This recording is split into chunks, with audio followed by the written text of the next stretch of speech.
Nothing aside, so let me call the this meeting of the Prince William County Electoral Board to order. If you would all please rise for a moment of silence and remain standing for the Pledge of Allegiance.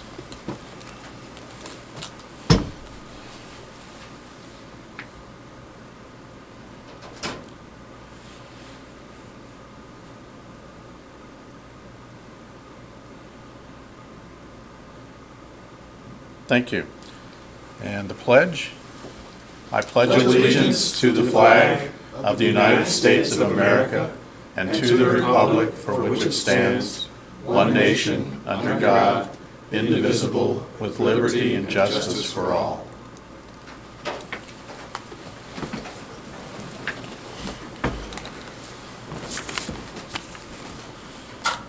All right. Well, thank you very much for coming. The first order of business is public comments, and we have one person who had signed up to make comments, Brianna Altman.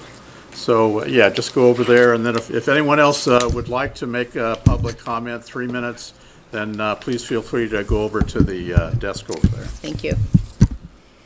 Good morning, everybody. My name is Brianna Altman, and I am an elections officer. I am very excited that I have been invited back for the next 2 years. You know, things change year to year. Not everything is the same, and it's very important that people who serve in this capacity do seek out the training and do so early enough so that they can go back and repeat it if necessary. And we had an exciting year last year. I was very fortunate to be invited in to work in CAP, which is the early absentee ballot pre-processing, and then also observing in CURE, and then of course working on election day. So one, I want to compliment our registrar, who I thought did a very, very good job. I want to thank you, Eric, for deciding to stay, and stay on. We had a lesson learned, which was specifically with the envelope and very specifically the chain of custody. That's super important because we don't have total control. This is going through the post office, and who else knows who's handling the absentee ballot before it ever gets dropped into the mail. And so these are things that are really important. So when you make your decision on what envelope to use, just keep in mind that we found that the Virginia Code was contradictive. It would say one thing and then it would say something else. And it caused some confusion, and it was very hard to find clarification. And at times we agreed and then sometimes we disagreed because we were all looking at different components to that Virginia Code. If it isn't received, and I forget the code numbers, but if it's not received completely sealed, then you do this, and then later on it says something completely different. That if the voter seems to have good intent and it's received open, then that's okay, we need to accept it. So we certainly had some challenges like that were out of our control, and I think that the registrar's office team, everybody did a really spectacular job, and we got through it. And I think those are lessons learned that I wanted to share with you that we can make go away this time. And again, thank you so much for the opportunity to serve as an election officer and in those very important positions. Thank you. Thank you. Thank you. Anyone else would like to speak during comment period? Okay, if not, we'll close public comment. And the next item of business is approving the minutes from our last several meetings. Do we have a motion? Mr. Chair, I'll make a motion to approve the meeting minutes of February 6th and 2023 and the meeting minutes of February 22nd, 2023. Second. Okay. Any discussion? All in favor say aye. Aye. So the minutes are approved for all these meetings.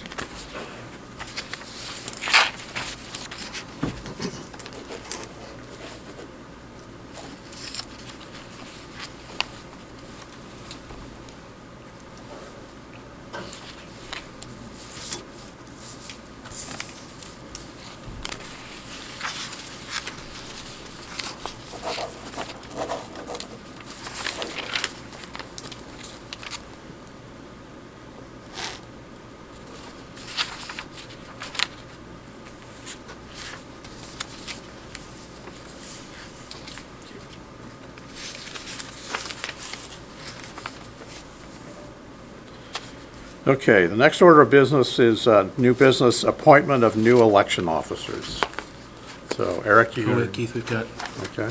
one old business item here. Oh, okay. Just a report out on the non-suit resolution of the Republican Party of Virginia versus the Prince William County Electoral Board et al. That plaintiffs voluntarily took non-suit. There were no prior causes or other claims involved or counterclaims from our side, and we both parties signed off that we did meet the demands of the injunction. So that has been resolved. So that's really great, and we had a really successful special election, I think, now with the involvement of both of the parties and with the recruitment efforts that we made last year. We were able to meet all the code requirements during the special election, and I think it's going to be much easier going forward. Although recruitment will continue to be something we have to maintain and work on over time. Okay. So basically, the lawsuit was dismissed and Yeah, it's considered non-suit resolution. Okay. So, all right, great. So back to new business, appointment of new election officers. all right, so you all have a list there. We have 82 new applicants. These are recent applicants. I think mostly people that our staff reached out to that had checked the box on their voter registration application recently, saying they were interested in applying. We've had a little bit of a gap in our election officer application as we normally do it because of the change in our software. I'll talk about that a little bit later. I think this is going to be our last appointment before the primary. I believe we have, you all approved 2,200 and change officers in February. And we've already had more than 1,000 responses of interest to work this year. And we'll continue to reach out to the other parties that we haven't heard from as well. So I think we're well situated in terms of the officers we have. And we also reach a point where it gets too close. So if you all would like to appoint these 82 officers today, I think we'll be good with the number of officers we have until we'll do another list in July for recent applicants to prepare us for the upcoming general election. But I think we're in good position in terms of our overall officers, and that's been some of my discussions with Dina and the staff about that as well. Okay, we don't have the list. Do you have copies of the? Did I not distribute it to you all? No. My mistake.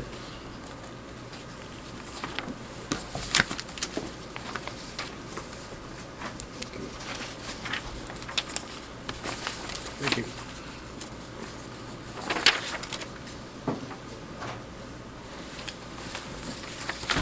So we did send this out to the party chairs about a week ago. We didn't have any objections to the Democrats on the list from the Dems. There are a number of nonpartisan officers here that would just go in as nonpartisan officers. And then the Republicans reviewed their list. There were 6 objections to individuals who had said they wanted to represent the party, but they nominated an additional 10 nonpartisan officers as Republican officers that weren't on that list. So.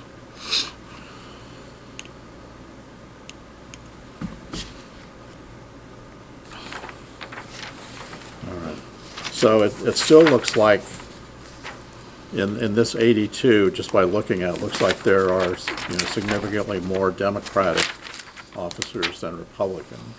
Yeah, I mean, I think given the general makeup of the county, that is pretty consistent with our overall numbers. I mean, that's why last year we really tried to target Republican Party members, and that was effective, but in general, I think we're going to get more Democrats. We're going to have to probably revisit I think our policy has been good. It's involved the party chairs, and we have more numbers overall. But what we're getting to right now is we need to use most of the Republicans that we have at any given time. So we still need to up those numbers so we have some, padding. And we have a lot of nonpartisan officers, and we can only use so many of those in any given election. So we may want to consider, a re-review of those officers at some point by the parties to, look at nominating some of those. I don't know. I'm open to your all's ideas or the party chair's ideas to try to bring some of those into the category of the party representatives who are the, generally favored officers in the code. So do most of these come just, through the state website, or they go onto our website, or, these 82 people, where do they come from? How do they decide to apply? So in this instance, because our application is kind of in flux right now, normally we would get most of our applicants from that. We'd encourage people to go to the website and apply there. Right now, because that we're in between software packages, Dina had a temp staffer work on reaching out to people that had indicated their interest in working the election, and then we were able to get information from a number of them that decided they were interested in working. So I would say any given month we have 50 to 200 people that maybe check that box on their registration form. So that'll be something we will continue to. When people do that, we will have a communication protocol built in to contact them, whether that's sending them a letter or an email or whatever, to follow up with that to see if they're interested in learning more, applying. And soon we'll have our new software set up, so we'll have the application back on our website. That should be I would guess by the end of April probably. So we're working on that at the moment. So how do we communicate with people that if I want to sign up to be an election officer, I can't designate myself, but once I'm approved as an election officer, only if I'm essentially nominated or signed off by one of the two parties. Otherwise, I'll be a nonpartisan, and I will only be assigned, as basically fill in. Yeah, how are we communicating that change in the process now? It's challenging. I mean, we've been doing that over the last year. We've been trying to get that message out to officers through our communications, through our newsletters. I think more people understand what the process is now, but honestly, Virginia's process is a little more complicated than most states are. So yeah, you have to apply. Apply or get nominated, then get appointed, then you have an assignment for an election. So there's a lot of steps to it. So we do explain it on the website, but I know people don't always read that. So we are trying to convey those messages in our newsletters and our trainings, and trying to educate people on that process more. We have had some people that have been upset about that are. I think in particular some of our long participating nonpartisan officers who, I would guess would say they don't feel like it's fair that they're not the, at the top of the selection, but that's how the code reads. And so we don't have any, control over that. And we have to try to communicate and accommodate that as best we can. So it is a little bit of a lengthy process. There's a lot of parts to it. So, Dina's collecting all this information from people. We're quickly getting that to the chairs. The chairs are researching information. They're getting us back feedback. We're passing it on to you guys. So it is a lot of steps. We're trying to communicate that as best we can. Any questions? All right. Do we have a motion?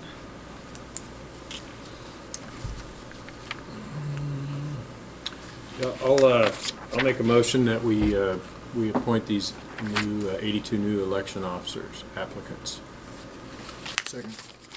All right. Any discussion? All right. All in favor say aye. Aye. All right. Passes unanimously. So these will be added to Dina's magic list.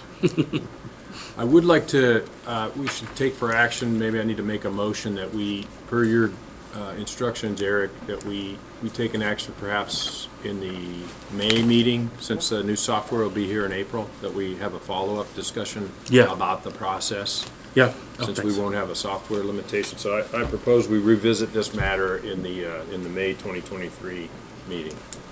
Make a motion that we revisit this in May of 23. Second. Okay. All in favor, say aye. Aye. All right, thank you. Okay, anything else on election officers? All right, office updates. Okay, so a few different things. So this kind of goes right into what we were just talking about. So we do have a new election officer database. I have to compliment Dina and John and Tommy and the whole team that took a look at the new software packages and evaluated them. We had a really quick turnaround from when we discovered we could no longer use the previous package that we were using with Connect, and then having to get by on Band-Aids and bubble gum through the last November election, and then trying to get something in place before this June election. So the team did a really great job. As soon as the election was over, they were evaluating multiple softwares. They built a rubric for the features that were necessary and those that were highly coveted. And after evaluating several packages, there's a company called Soch that has a product called Integra that's going to be what we're using. We actually just had the purchase order, just got approved a couple days ago, and they're going to be moving pretty quickly to implement that with us. So hopefully by, I don't know, mid-April, we're going to have that package up and running, which will be great for the upcoming election. We're also in the process of, we're in the final stages of hiring what's been an open position in our election officer staffing. We're putting out offers right now, so that should be done hopefully within the next couple weeks. So so Dina's job's going to get a lot easier. She's going to have some help, which she didn't really have in the November election, and she's going to have an actual software package that will help us do the job. I think there's a couple things to note about this. One is that there's a text messaging feature in this which we didn't have before, and I think that's really key because a lot of our communications, when they go through email, they end up in junk mailboxes and people miss them. Some people are very good about keeping up on their email, and some people look at that little icon on their phone and it says 3,478 new messages, and it just gets lost in that universe. So having the text message feature to really prompt action from people, I think is going to be really helpful, and that was something we really wanted in this package. Also, server security being an issue with the previous package, that was obviously something we were looking at for this one real closely. So this is a GovCloud server, which meets certain standards. There's a whole bunch, a whole series of 3-letter federal agencies that put their seal on this. It's run by Amazon Web Services, and it only allows U.S. entities to use it, and it can only be accessed by U.S. persons. So that prevents the potential, data issue that Connect ran into. And I still don't think we know really what the full story is there, but I think this is going to be a good solution for us. It's going to take some work by our team to get this up and running and integrated as quickly as we can. But I think this is going to be a great addition. So kudos to the team for their work in getting that set up. Y'all have any questions about that at all? Was the county's IT office involved in the research and the analysis and everything? Yeah, we had the procurement department reviewed our work on this. The IT department did an extensive study. That was probably the longest portion of the process. It took, 4 or 5, 6, probably 6 weeks for the IT department to complete their assessment of everything, and the purchase has actually gone through their department, so we've had their expertise lent to this to help us review to make sure that this is a solid product in that regard. Will the payment process, I know in the past we've had officers complain that it took too long to get paid. Is that incorporated in this, or is that still going to be separate from this new database? No, that's really an issue with the county process. The county makes. We had a meeting with the county with the accounts payable people about that, I guess that's a finance department. I get the departments confused. I think that's a finance department. We had a meeting with them about that process, and they've offered to help. They have offered technical support for officers that have trouble doing it. I don't love the process that we have in the county. They're registering as vendors, which if you are getting a contract for 3 years for a couple $1 million, then you're more than happy to take the few hours to go through the vendor process to register. As an election officer who's getting paid, a couple $100 once or twice a year, in most instances, it would be like if voters were registering with us and we made them learn how to use Veris to register themselves rather than just taking their information and registering the system. So I don't like the system that we have. I also don't really have any control over it in terms of how the county pays out individuals. So we have talked to them about other options. I know in other jurisdictions I worked in, we set up a form where we basically collected the information and then we would give like a spreadsheet to them. The danger and risk there is then handling sensitive financial data goes through our hands rather than at current, we don't have that information. So there is a security layer there, which is a positive for all of the officers. So, but we have had people that have struggled, and we have Roby created a step-by-step guide that we send to people to help them through that process. But unfortunately, it's just not intuitive, and it's not a simple and straightforward form, so it does take some work.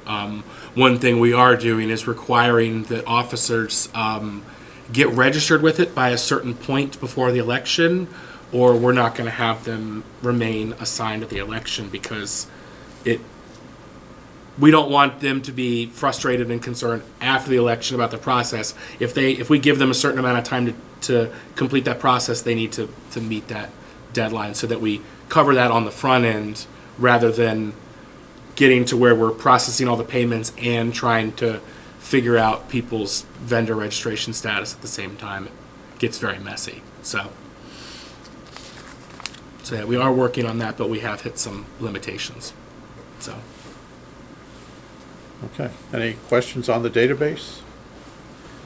All right. So next is the new absentee mail envelope. Oh, okay. Well, Brianna brought her comments on a good day. I don't know if she knew that was on the agenda today or not. Text last. Oh, okay. There you go. So this addresses, so we had some issues with our previous envelope, which is that they had a double seal. So when you would send it, you would, lick or moisten the back seal, you would close it, and then ideally how it's supposed to work is our staff can open that up and review the voter's information, because when a absentee ballot comes in, we have to examine certain information on the front end before it reaches pre-processing and cap. And through that process, some of those seals were coming open. That wasn't the majority of the time, but it was, we're typically used to, there's always a certain percentage of user failure. So 3, 4, 5% might be typical in election. Even after we made some corrections, we were still noticing that it was probably up around 15 to 18%. And we got that down from what was around 30%. But I think that there's a couple elements to it. One is just that the double seal people are not as familiar with. It doesn't meet their expectations for when they put something in the mail. I seal the one thing and I close it, and that's how an envelope works. Two, the instructions on it were a little bit complicated, and it was hard to kind of explain it to people. We did add some videos to our website. So we've been looking over the last couple months at what the different options are. For envelopes, we've been looking at how we can make our instructions simpler, and I think we've come up with something that will be a little bit better, will be a lot better. So we are going to use a peel and stick seal. That's one thing we decided to do. That's the nicer envelopes where you pull off the piece of plastic and the adhesive is already there, because that was part of the problem. Sometimes people weren't just moistening it all the way to the edge. They would moisten it in the middle, it would start to come off, and then it's kind of one of those things where once it's started, it accelerates and the rest of it comes off. So that'll be one help. And then we've also redesigned the envelope. So if we go to the next slide. And you all have a sample here. This is one of the ones that DC actually uses. So ours will look a little different, but the concept of it is basically the same. I'll go back. Yeah. Okay, so there's going to be a pull tab on these. So when a voter closes this,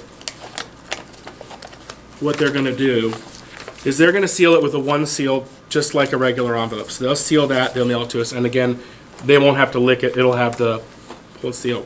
When it arrives for us, there's going to be this pull tab here. And this pull tab, we just tear off. And then what you're going to reveal behind that is the information that the voter will need. If you can go, okay. And so that little box there that has the required information in it, that is going to have, you're going to fill that out there.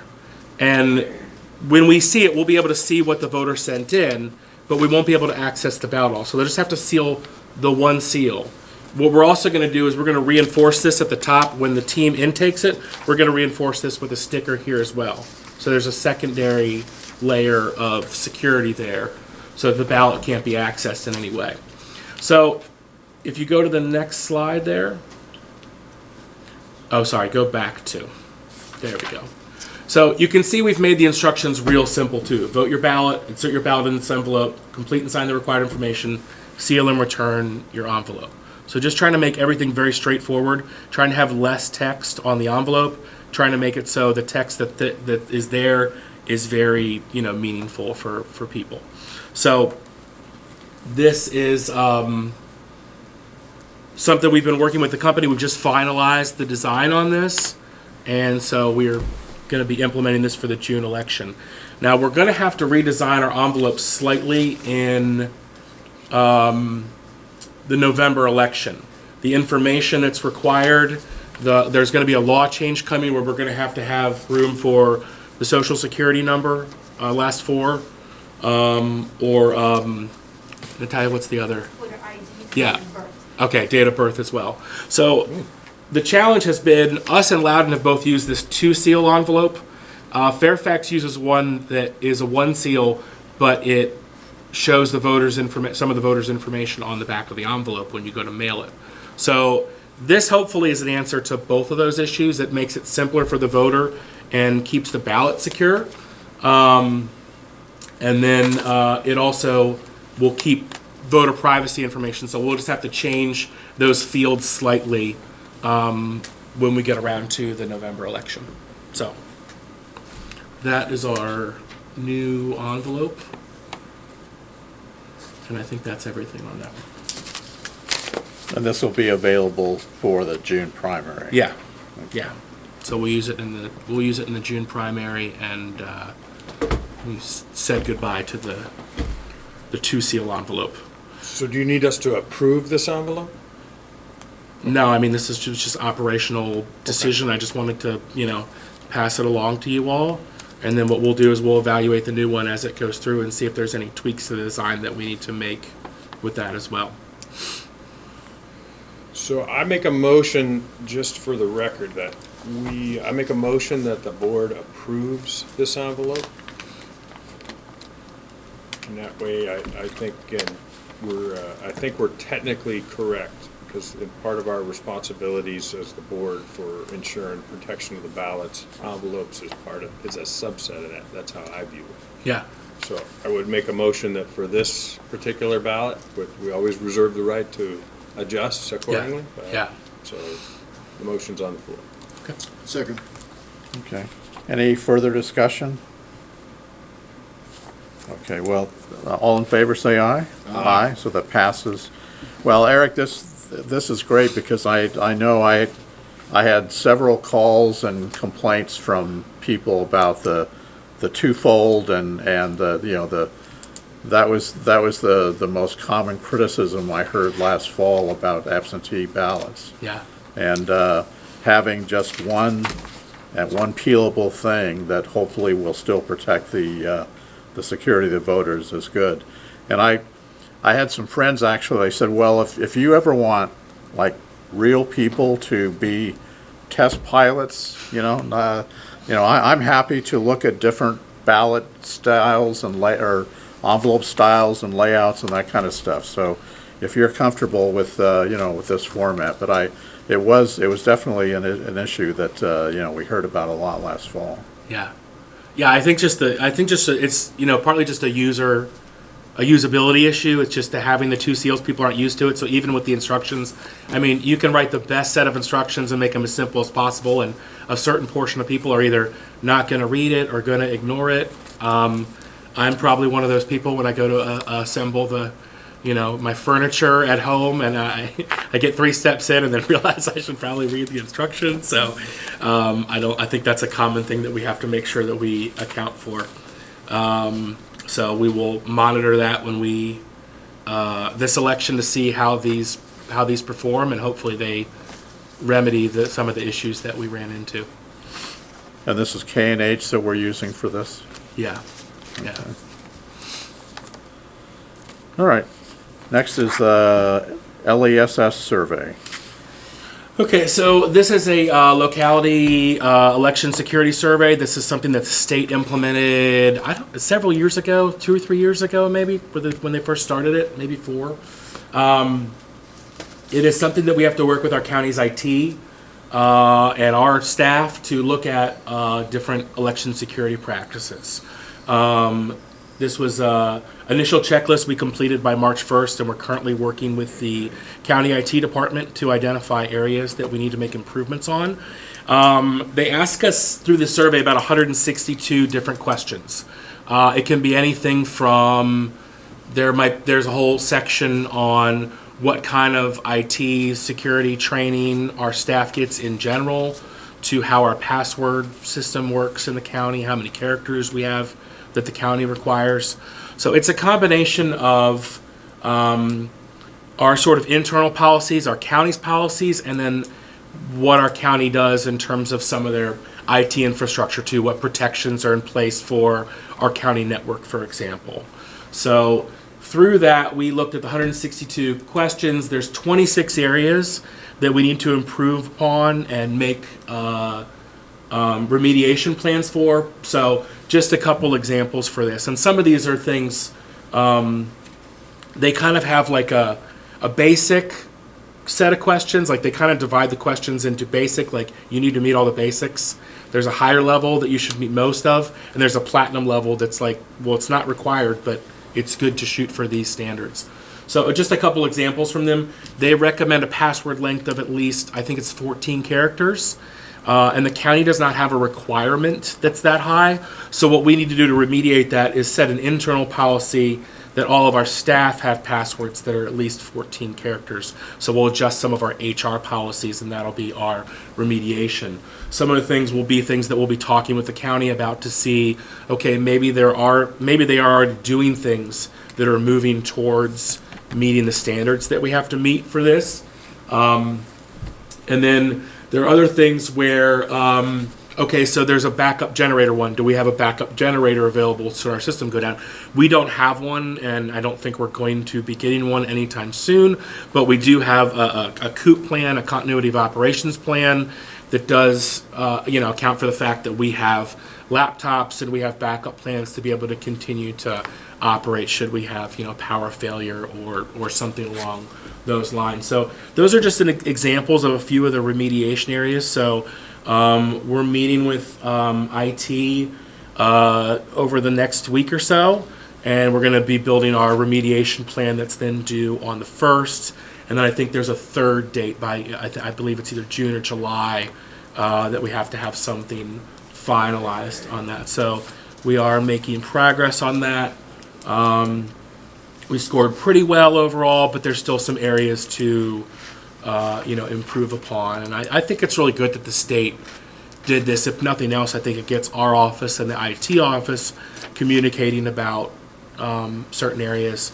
I think especially things that are over our network. And a lot of our election equipment is not necessarily hooked up to the network, but when you have us doing things on the network and the election and building elections and things like that, stuff can be transferred in between those devices, so you have to make sure that you're secure in all of those aspects. So So that's where we are with that right now. And I can mail you guys our, I didn't bring a copy of that, but I can email you all the survey results so you guys can see the areas where we need remediation. Excellent. Eric, you may have mentioned it. I don't, if you did, I apologize. Is this an annual requirement? Yeah, Okay, yeah. thank you. So yeah, each year by March 1st, we have to provide our answers to the survey. And I think they're up to 162. I think they add on different things each year as different threats become known. Yeah, it is an annual thing that we have to do. So does the board need to sign off on this, or it's, you do it on behalf of the board, or how? Who approves the checklist? This is, I guess, this is what we'll be discussing All right, today all right. with our GR and EB duties, because it's really not. It's not defined in the handbook. I think because it's a newer item and it's a little bit separate from sort of things in the. There's not an election code item or law that sort of pertains to this. It's really more on the administrative side of things, and it's not specific to our, election equipment in most instances. It's about general IT security for in most areas. So, Are there questions about the physical security of your office, or where ballots are stored, and all those kind of things? all kinds of stuff related to it's anything related to IT infrastructure. So there's a whole section on passwords. There's a whole section on what training our staff receives, what sort of routine testing we have. There are things about our physical infrastructure. There's things about the actual network infrastructure, itself. So different, whether it meets certain encryption standards, all kinds of things like that. Okay. All right. So the next item is the special election ballot issues. Oh, okay. All right. So, at 6:01, 6:02 a.m. on election day, we had a whole series of calls from the different polling places that made it real obvious that there was sort of a universal problem. And that's that after we measured the election, after we measured the ballots, we discovered that they were about 3/16 of an inch too wide to scan on our, from what they were supposed to be cut, which is about 1/16 of an inch too big. There is a little leeway on our scanners, but this was a little beyond that leeway. Go to the next slide. So our printer K&H did take full responsibility for this. It's definitely frustrating for me because I know we've had different ballot printing issues as a county over the years, and it's something that last year I thought we'd kind of put behind us. We had 2 really good elections with no ballot issues, where K&H was our ballot printer. I appreciate that they did take full responsibility for us. They did issue us a refund. They not only refunded us for all of the election day ballots that they printed for us, but they actually refunded us for all the absentee ballots that they sent out as well. That's on sort of a ballot by ballot, envelope by envelope basis. So they basically gave us a full refund of everything outside of we paid for our postage, essentially. And they refunded everything else, every dollar that we spent towards them this election. They gave us that back. So that was more than $13,000 in refunds. So it was good to know they stand, behind that. Obviously, it was a big gaffe, and not something we appreciated or that made our day easier.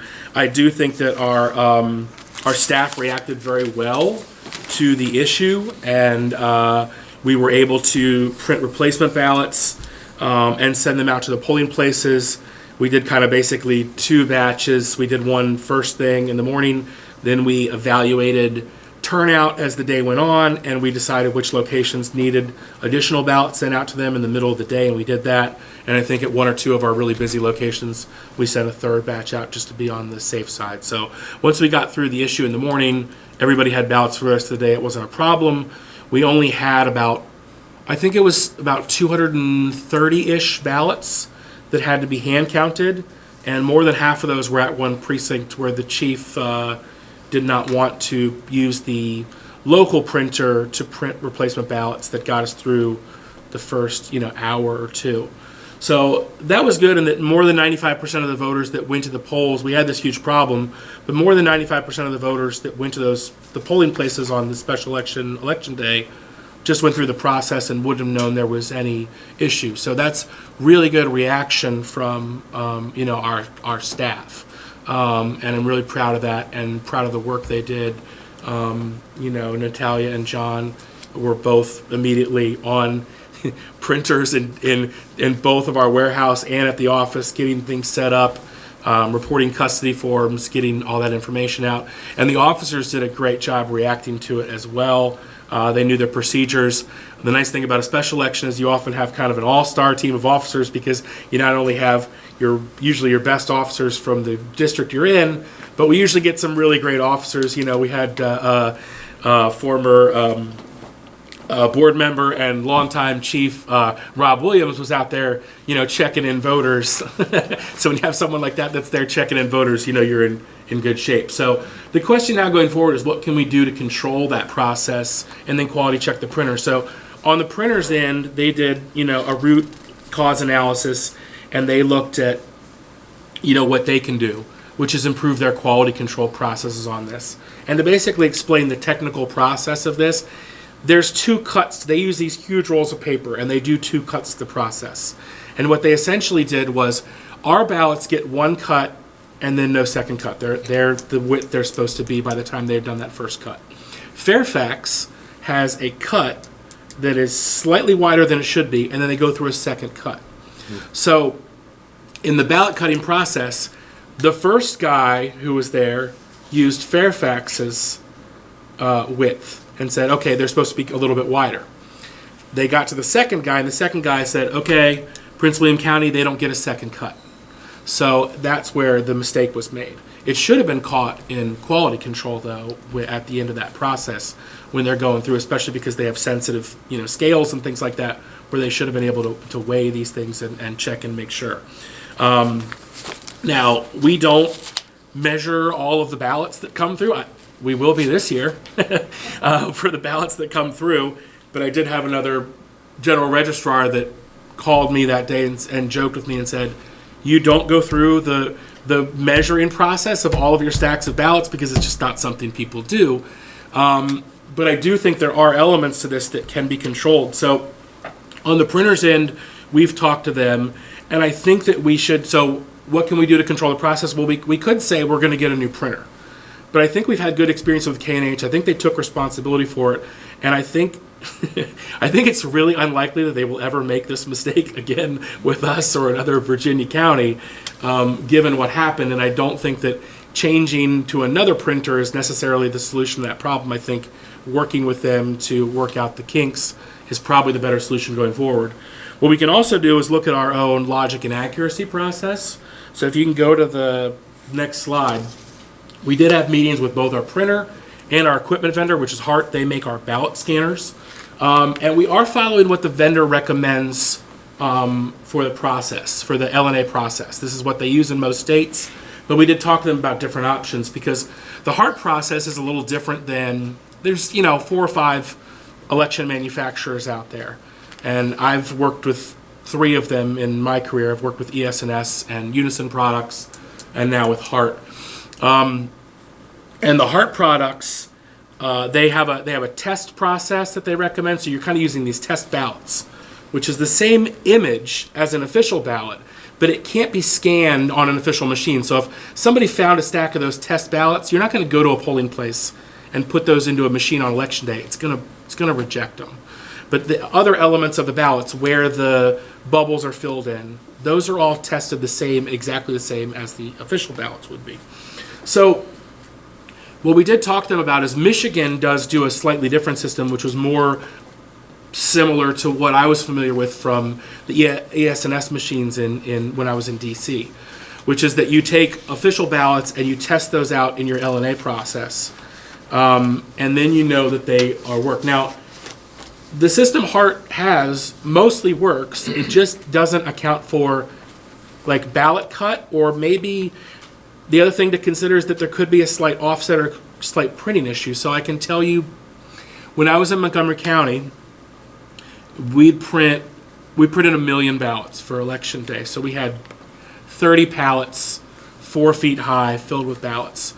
They discovered there's something similar to what we experienced with the cut, which was that the printing ink was fading.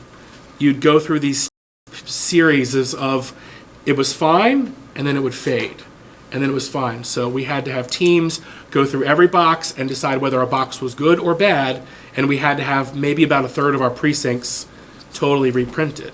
So the paper cut is one important element of this, but I think it's good to remember that there could be other things like faded ink, like the alignment of the timing codes when the official ballots are printed, things like that could also, rear up. So our current system does not test the official ballots. It tests the test ballots, which are the same in every aspect except that they cannot be scanned officially and vice versa. So that may detect some print issues. If there was a ballot issue, it would detect that. It certainly is going to test the machines and tell us if the machines are working correctly, that when we have put 20 ballots and we have 10 votes for candidate A and 10 votes for candidate B, that machine is calibrated correctly and working properly. This does follow the vendor's recommendation for what they suggest we do. It also has no risk of any results being on the machine. So when we send the machines out on election day, there's no chance that they already have results on them because we've only used test ballots through the LNA process. And it also doesn't present additional ballot custody risks because we're only using test ballots in the LNA process. So even if a pack of those were to make it out somehow, they couldn't be used. So if you can go to the next slide, the modified system to this would be using official ballots for LNA testing. The downside of this is then you have to consider what the ballot custody of those official ballots are. You're using official ballots, you need to make sure to account for those. You also need to make sure that the machines are reset to 0. So you would test out those 20 ballots, let's say, and then you would wipe the machine and reset it to 0. So those ballot images are gone, the results are no longer on the machine, that machine is reset to 0. So your LNA team would check that, and then your officers would double check that on election morning when they go to print the 0 tape. So this does have the added benefit then of quality checking the printing quality, so the cut of the ballot, the alignment of the timing codes, the printing quality, some of those things that I was talking about, that would be an added step. So this also would use a fewer drives, and one of the things from some of the election integrity groups that we've been getting a lot of questions about is the test drive versus the official drive. This would only use the official drive, so this would be sort of a two birds, one stone situation as well. So if we can go to the next slide. So in terms of a decision, we are still just working through this right now. I'm leaning towards us, and I'm curious for your guys' input on this. I'm leaning towards us modifying to that, using those official ballots for LNA. I think what it does is each process has quality control factors that we have to consider, and there's pros and cons to both systems. But I think that with the change to this other system, like I said, I think it does account for some LNA questions we've had that would then be put to rest. And then I think it puts the quality control for those issues in our hands and not in the printer's hands. John and I talked through, John Alvarez, our Deputy Director of Operations, we talked through the timeline for, okay, if we went through this process and we used official ballots and we had them all, what's the downside then? What if we hit a snag? LNA, we realize the ballots do have a problem. And we feel like we're comfortable with us being able to do LNA early enough that we could then have the ballots reprinted if they needed to be and to us before Election Day happens. In the worst case scenario, we could still print them in-house and we'd have more than the day of election to react to that problem. So I think it gives us a good time schedule. I think we would just need to be real careful about the official ballots when we're testing them, about our custody of those, and about how we're, packaging those. We would need to put those in like a box 3 and a box 6, just like the election day ones for a precinct, but obviously they would be ones that would not be in the official counting. We even talked about what worst case scenario, what if we didn't zero out a machine? And if we didn't zero out a machine and the election officer team also failed to notice that, what would we do? So we thought, well, there's two protocols then that we could put in place. One, if the team realized that before the day is over, we could take a new machine out there, test a machine, put a new machine out there, and run those ballots through a different machine and get rid of the other machine and not use it towards the official results. Or we would have a catalog of what all the LNA testing results should be, and we would know exactly how many extra results should be given to one candidate. So hopefully that would never present itself, but I think it's always good. You guys will see when we get to the GREB duties, you guys know that there's a lot of areas that we have to cover, and these things do happen. And so I think it's good that, one, you try to put things in place in a way that prevents them from happening, but then you also make sure that your backup plan, is ready to roll into effect when you do encounter that issue.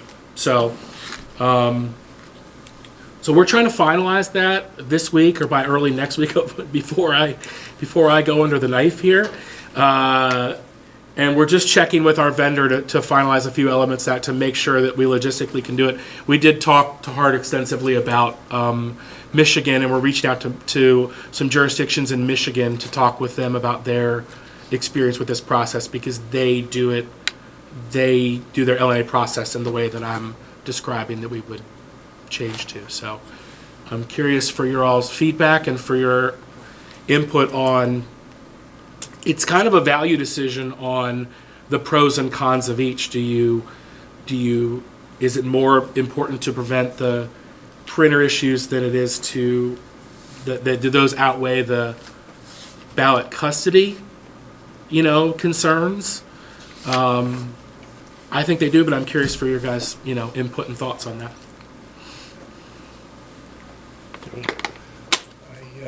I really appreciate the background and the update, Eric. It's useful, very useful information.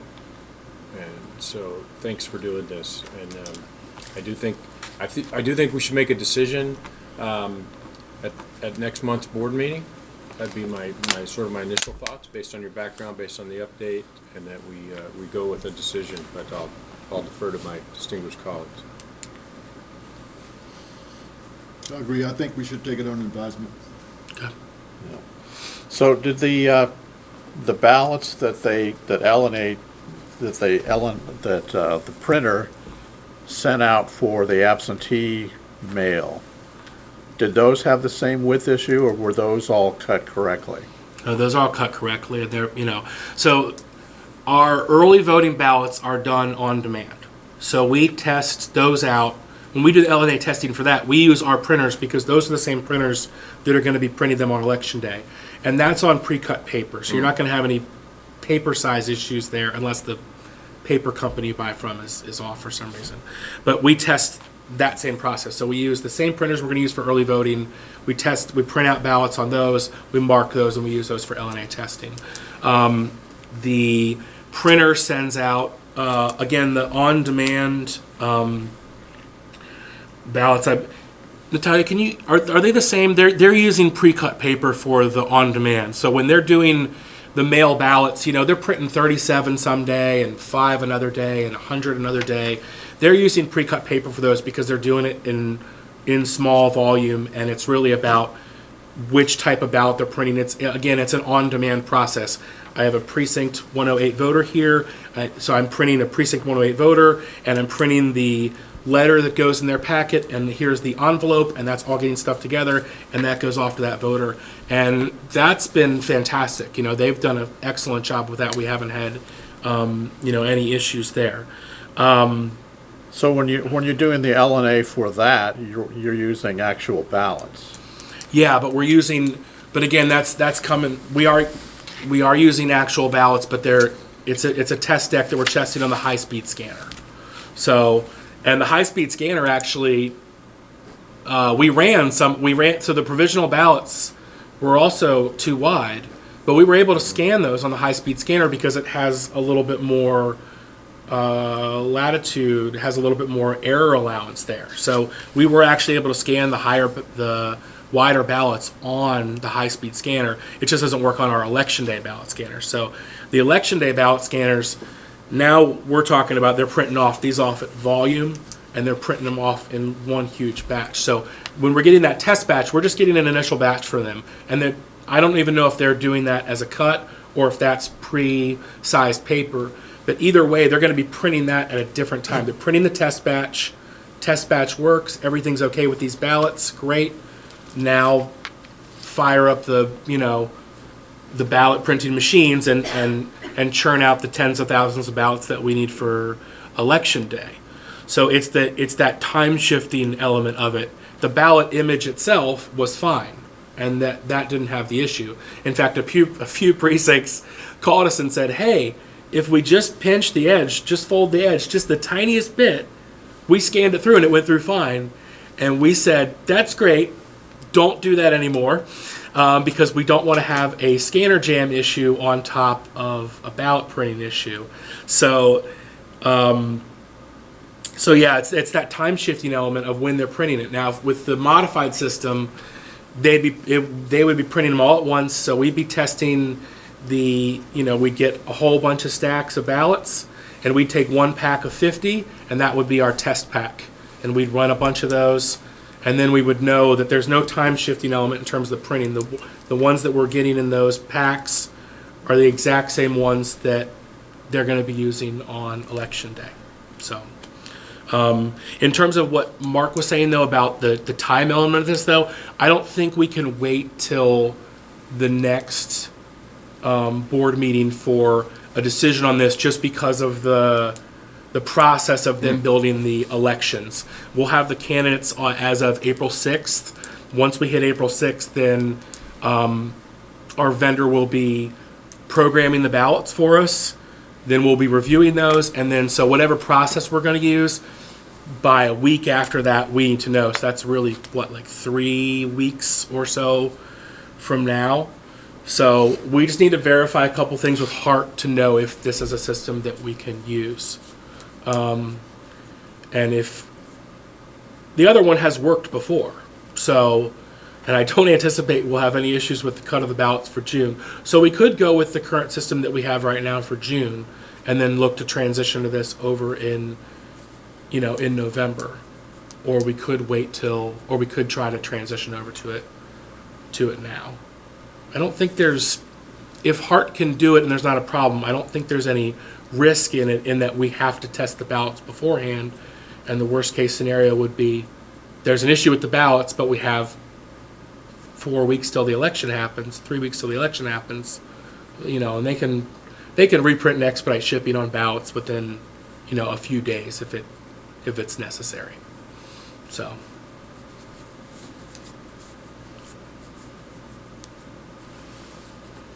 I remember, I think it was 2019, where we had a countywide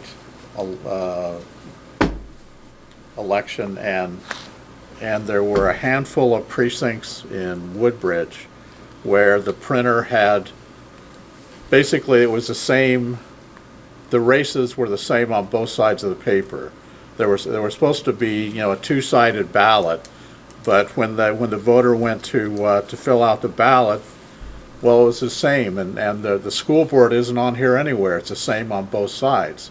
And the problem there was we were getting the ballots in these plastic sealed packets, and we could see what was on the front, but unless we opened every individual packet to make sure that it wasn't the same thing on both sides.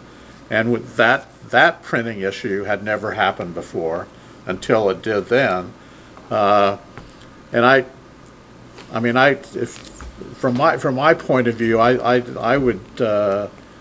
think the ballot security issues can be handled.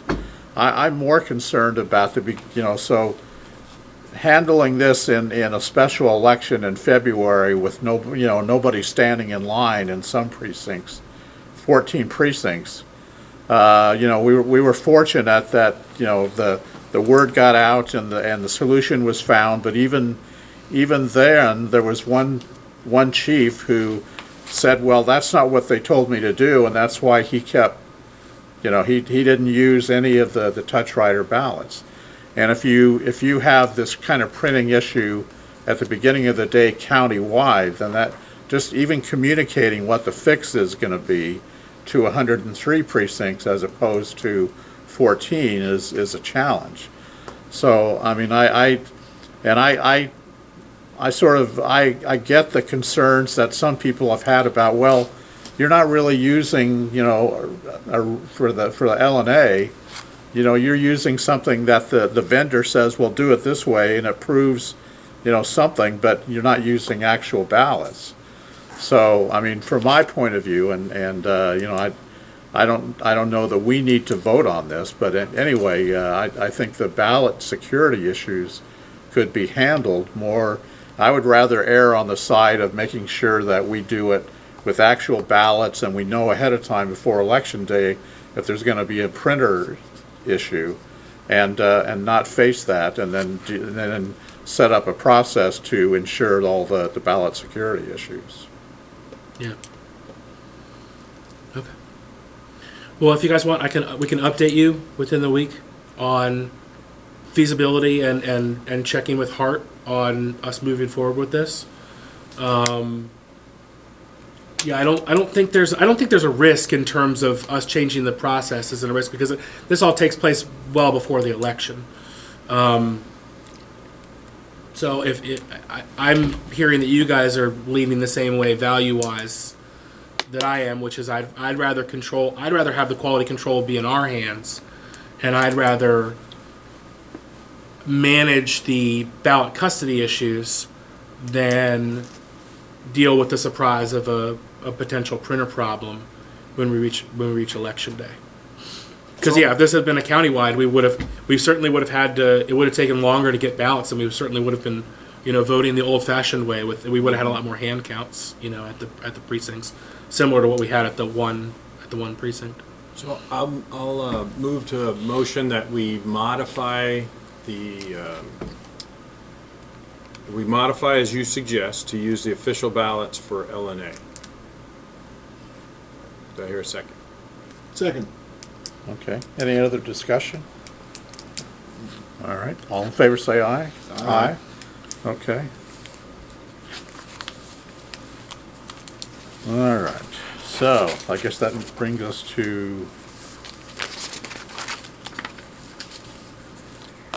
reviewing the GREB duties. Yeah.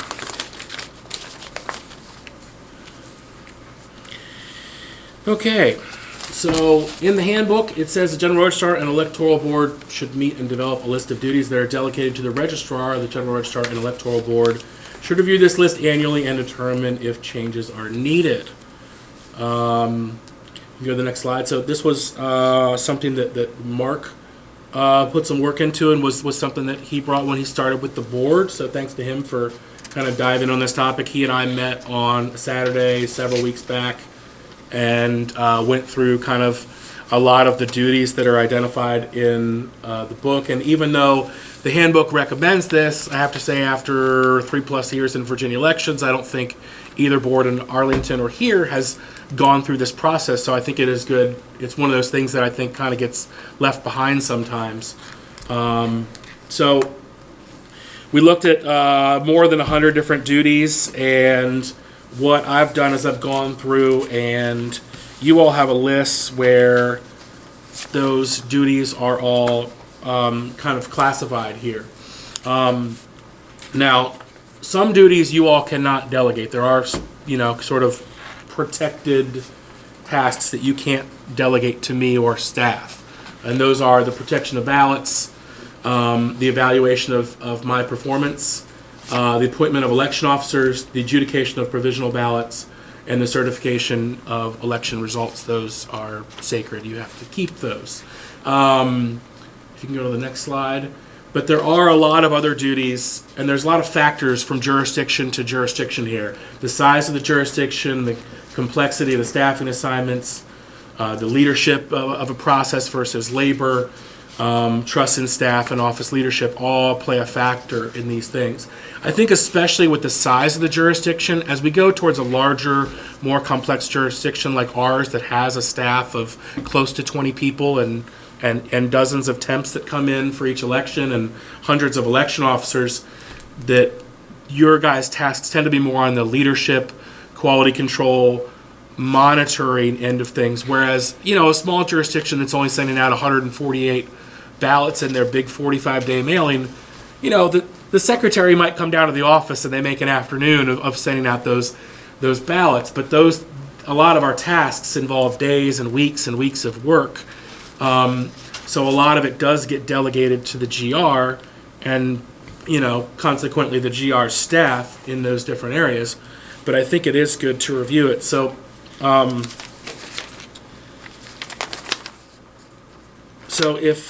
if you all can look at the what I've put together here is Mark sort of built a list and he categorized the different tasks from the handbook based on the subject matter area, whether it was absentee ballots or voter registration.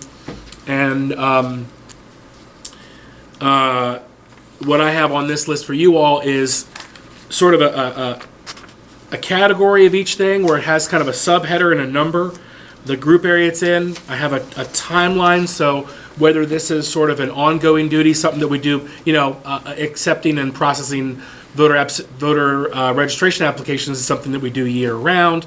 LNA testing that we were just talking about happens in a very specific period prior to each election, so kind of where that falls in that scale.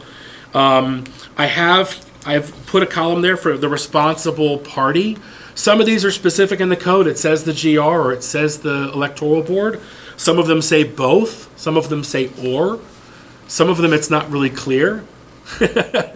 And I have the code section written down there in some notes. So I've gone through and put down what has, I think, traditionally been whose role that's been.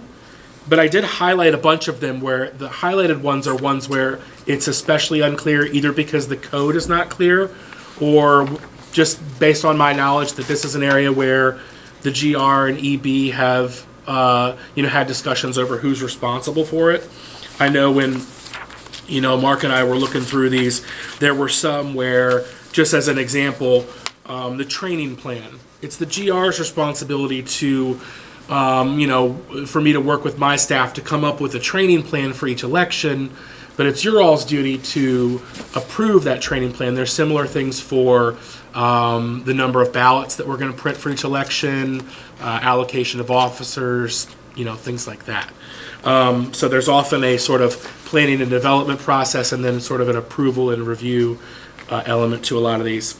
And then some of them do come from you all initially. And there are certain things in the notes I've added. There's several things that the secretary has, specific duties on signing off on things. So I've put this together. I think at this point, because it's so big, I mean, this is 16 pages of really dense stuff, because some of these things are 3 or 4 lines in this sheet, and there's I looked at this and I was like, there's 3 tasks on here that are basically Dina and the person she works with. So that's 3 numbers on our sheet, but that's 2 people's jobs for the entire year of managing and maintaining that. So I think what would probably make the most sense is for you all to review it. I've numbered them so you all can give feedback, and then we can modify. I have this all in like a spreadsheet. So if there's something that we want to change from, one category to another, it's real easy to do now. I actually think this is something I'm going to send out to my fellow GRs because I think they will find this really useful. And then as Mark has pointed out, this is something that we can then use as just a checklist, basically, when we have the several meetings going up to an election. Okay, in this one we're going to talk about these 11 items, and I'm going to give you guys a report on where we're at with that. If you all have any feedback or issues, we can talk about those. And it really fits nicely with, we've just added this ElectTask software that we're implementing. I think this election will probably be sort of a test run of it, and I think by November we'll be using it in earnest. And that's going to be something that not only will staff be using that to mark when they've completed tasks, they've built sort of a baseline of those tasks, which is all of the items on here, plus the elements they need to build to reach the items on here. And the board is going to be able to, the board will have logins for that, and you all will be able to go in and see where we're at any given time. Because I know leading up to an election, we only have so many board meetings, but some of these things are happening really like week to week. So I think it dovetails really nicely with that, and should be a good tool for us as an office and for you all as a board.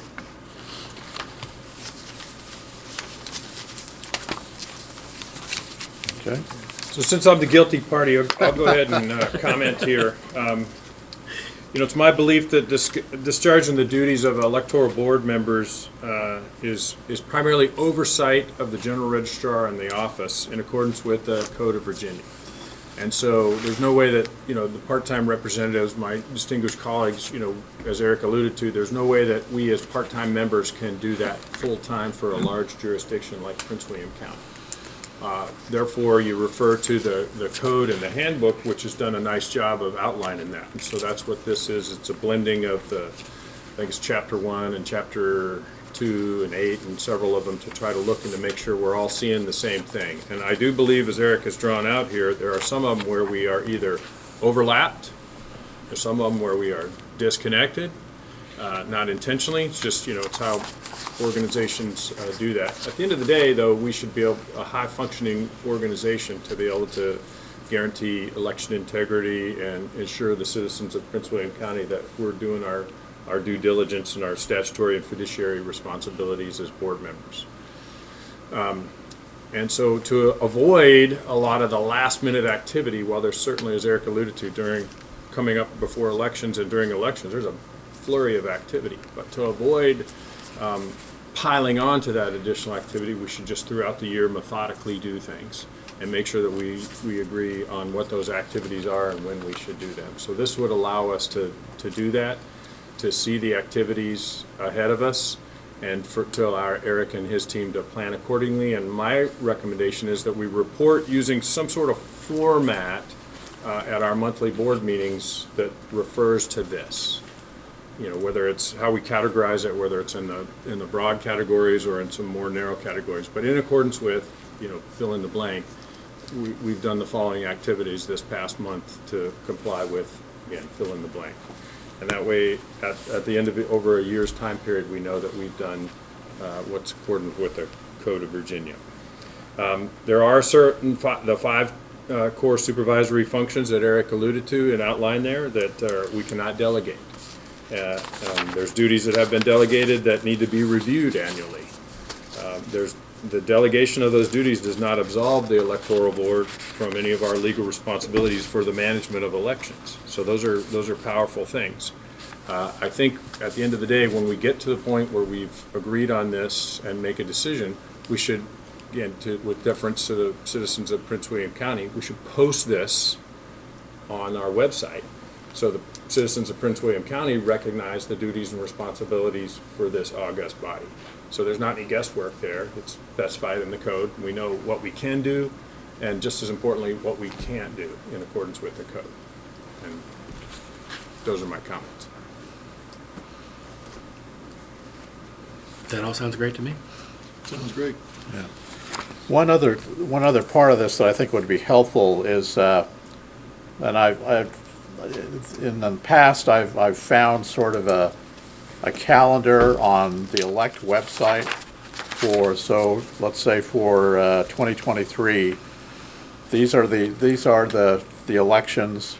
So June 20th, and then when we know the day that early voting starts, we have an idea of when LNA is, so that there's sort of a year-long calendar Sure. that we can follow that says, okay, we know that there's going to be a primary and these are the deadlines that primary triggers, and the same thing for the general, so that we know. I mean, with the 45-day early voting, basically we're voting for 3 months out of every year, either in early or on election day. So I think it'd be helpful for us to have the date line, sort of the calendar also for when these things are triggered. Yeah, so the Electask system that we're putting in place, when staff has been, identifying tasks, it works off an E- system, meaning election day minus this many days. So if this thing is always due, and most of the statutory stuff is due,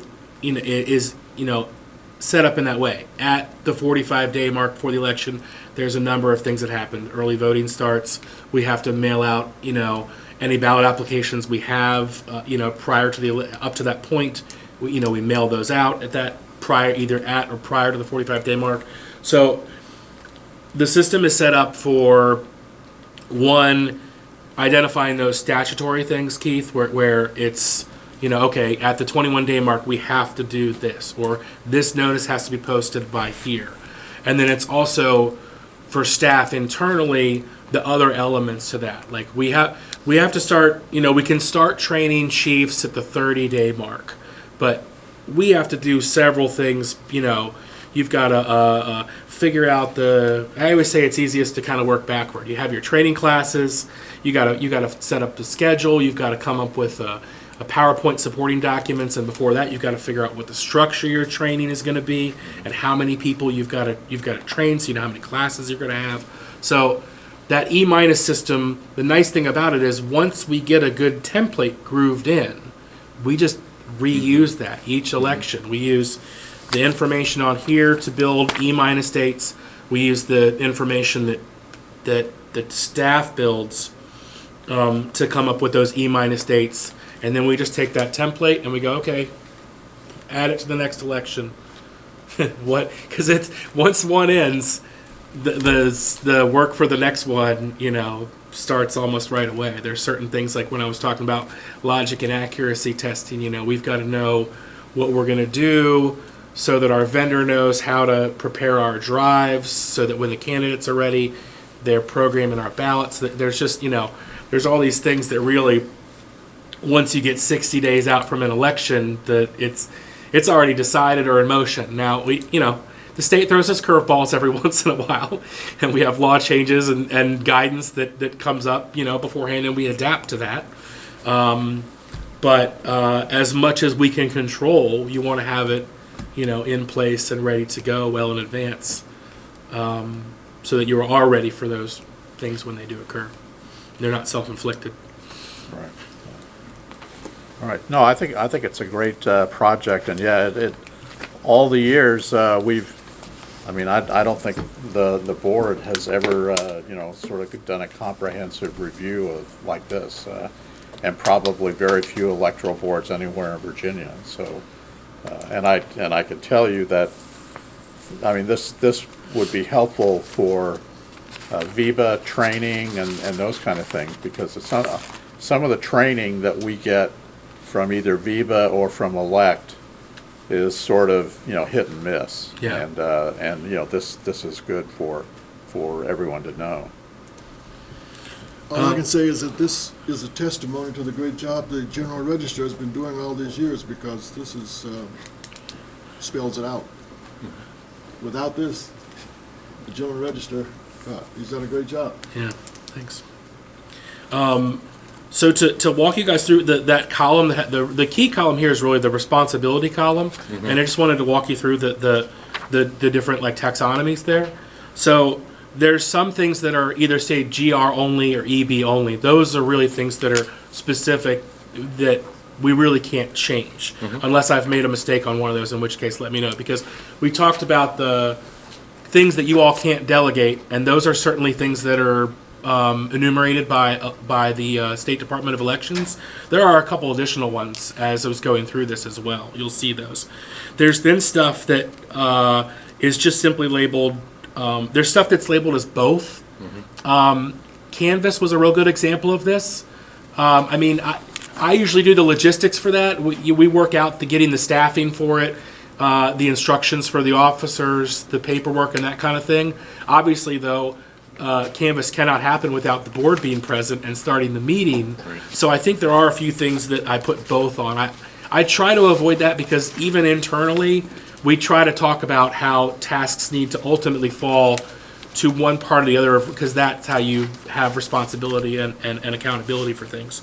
But there are a few that are like that. Then there are ones that are GR, which are just, okay, this is generally accepted to be the GR's duty.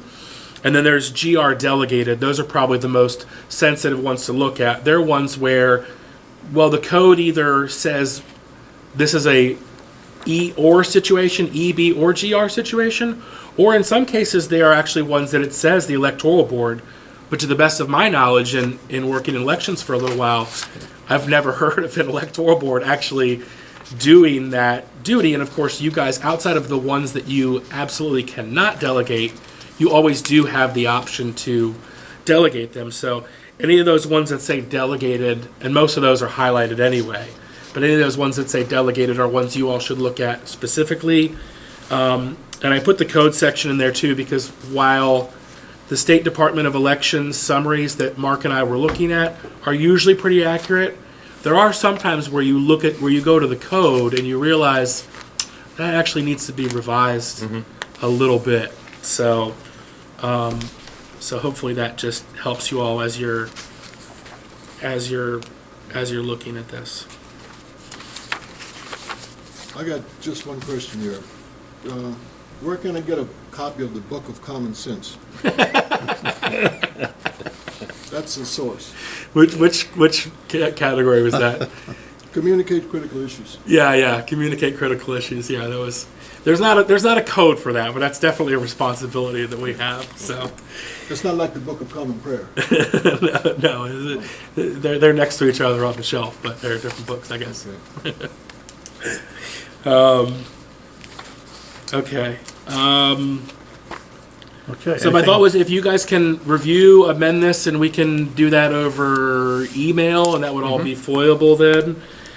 If anybody wanted to see sort of the process there, I can revise based on your changes to this, and then you all could adopt it at the next board meeting, and we could add it to the minutes of that meeting. And like Mark was saying, we can also post it in a separate location on the website where it could be accessible for any member of the public to review. I think that's great.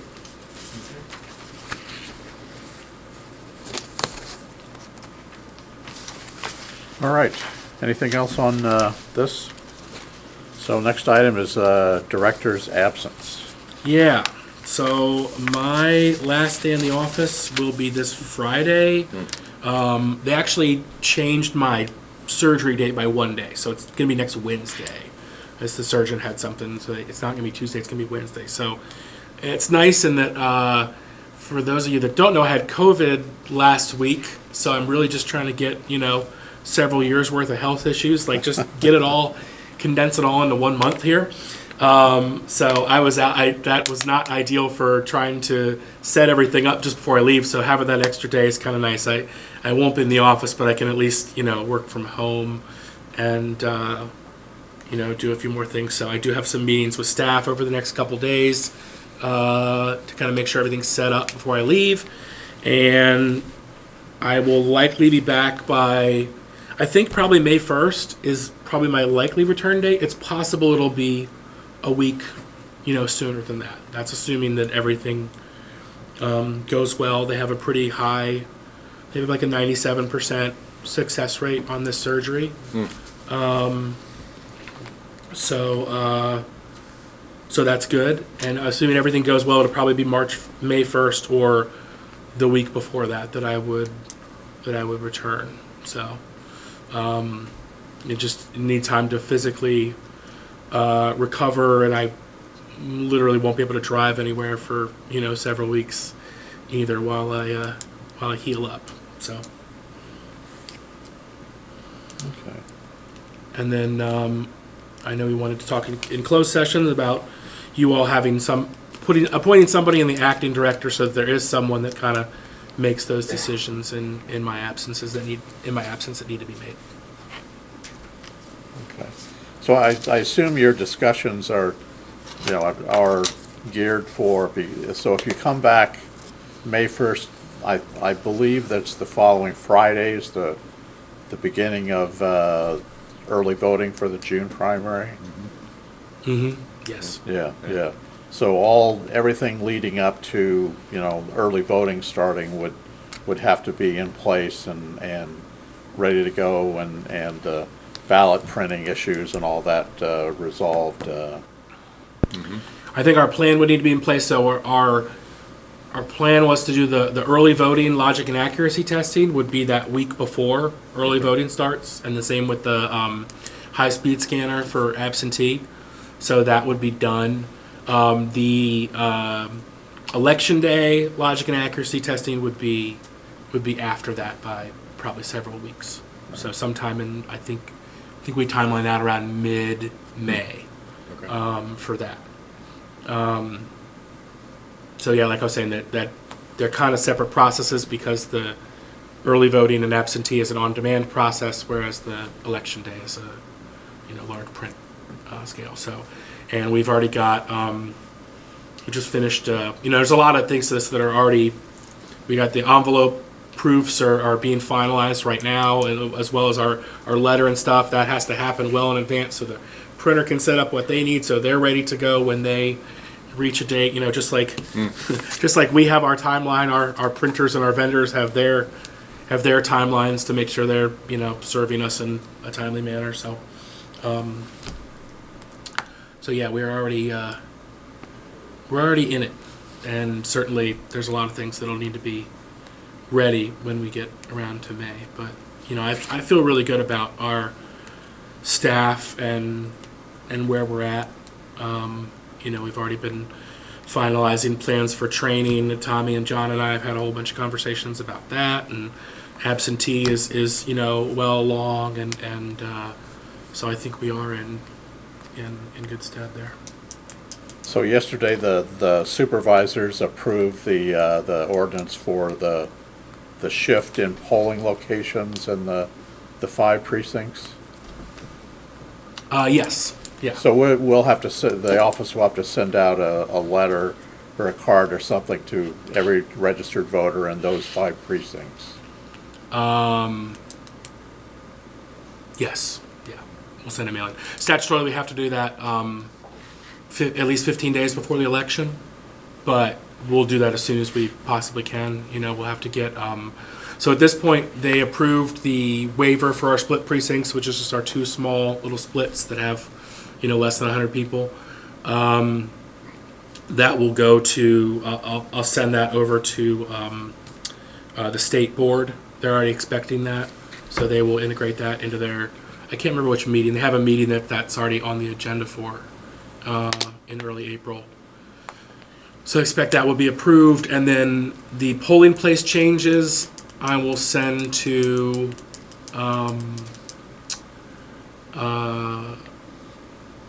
the Attorney General's office. They have to complete a certificate of no objection to that. So, But there'll be plenty of time to get all that done so that we can mail before the June primary. Yeah. So people will know these shifts. yeah, I think we're in good shape. They maximize 60 days there. I don't think it'll take that long. The last time we had to do that was during redistricting, when you've got every jurisdiction trying to get through. The other thing is that all the polling places that are involved here have all been used as polling places before, except for that there's only one new one in the firehouse.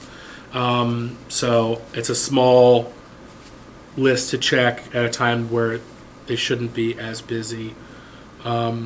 So I think they'll probably do it well before that 60-day mark, hopefully. But even if they take the entire 60 days, that would put us in late May. So we'd still have, a little over a week to get our mailer out. And we, of course, can go ahead and, prep for that now to have that ready. So And how are the discussions going? You've been meeting with supervisors about the ordinances for a new one for early voting and whether they want to revise the ordinances for early voting locations for June or for November.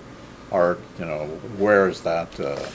no, I haven't done anything I haven't done anything in terms of the talking with them at this point. There was just Okay. too much to on the plate. So my plan was that I'd work on setting up meetings with them, around the time of the primary or just after the primary, so that we could possibly move forward. I mean, if we can get something completed on that, we do have 5 sites for a general. So if we can get something completed on that before this year's over, that would be great. But if it's something that applies to 2024, I think that's the most important element of this, is that by 2024 we have that arranged. If it gets modified, before November for a test run for early voting, that would be great. But you have to see how it kind of fit. Those things always have so much, there's so much time lag with those, with the discussions, then into, working it up into an actual ordinance, and the public posting. You're talking about, even once you've kind of finalized a plan, it's still usually a couple months before something would become an ordinance, even if there's, full agreement and all the supervisors are on board with it. So, and I don't know that would be the case. So, if we can get that done before November, great. If not, definitely by the, end of the year going into 2024, I think would be the ultimate goal at the baseline. I can propose a motion that we readdress it again this fall. We'll bring it up in Sure.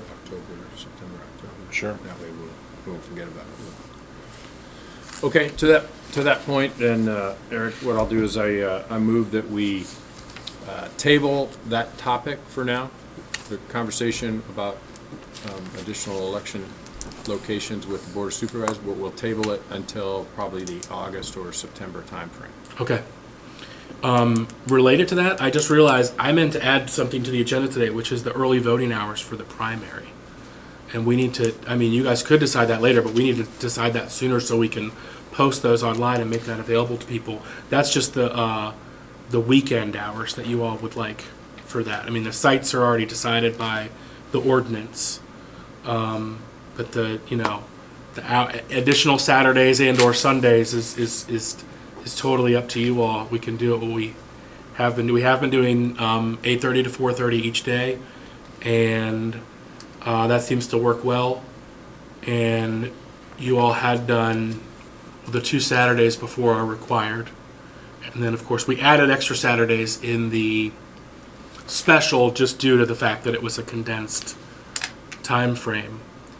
But I guess, you all need to pass a motion on any additional hours beyond that you guys would like for Sunday or additional Saturday voting.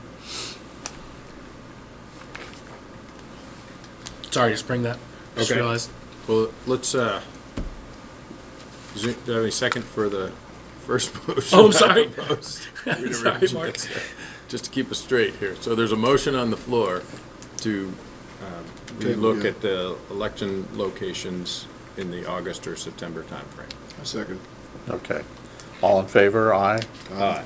Okay, so we'll reevaluate that. So, I know, so we've done Sunday hours the last several elections. Did we do Sunday hours in the primary last year? I believe we did. Okay. I think we did one Sunday. Right. So I'd suggest that we do one Sunday, probably earlier in October, maybe the first or second Sunday in October. That way, it's not, it's not at the tail end of the election where the staff is going to be working, straight 7 days or 8 days straight. So I don't know what the first Sunday of, so it'd be the first Sunday of June.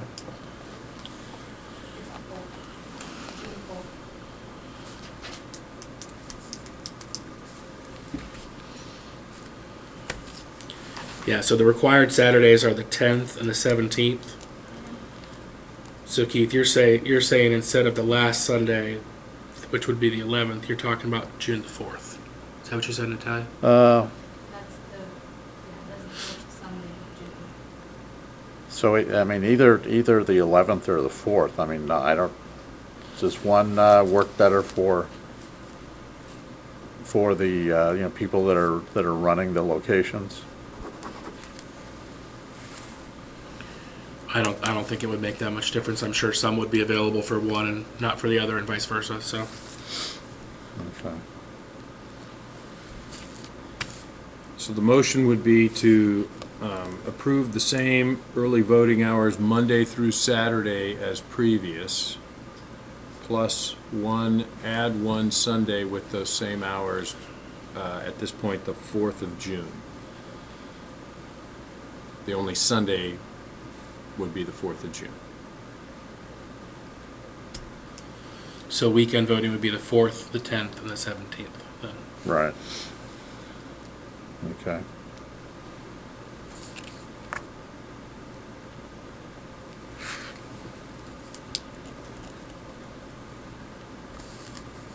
Is that a motion? That's a motion. 4th, 10th, and 17th of June. Same Monday through Saturday plus Sunday, the 4th, 10th, and 17th. Same hours. Second. Okay. Discussion, all in favor? Aye. So, yeah, the 10th and 7th are required by the code, and so the 4th, the Sunday, would be the only thing that we're adding beyond that. Okay. So that will help with, you know, getting the word on the website and out to people that, you know, these are the hours and just so everyone understands, for the primary, the locations are the Ferlazzo Building, the main office, and the Gainesville Haymarket Library. Yeah, the DMV is not in the ordinance for a primary. It's the Ferlazzo building Right. on the east part of the county. Okay. All right. Is there All anything? right. Sorry. Is there anything else on that we need to discuss before we go into closed session? Anything else anybody think of?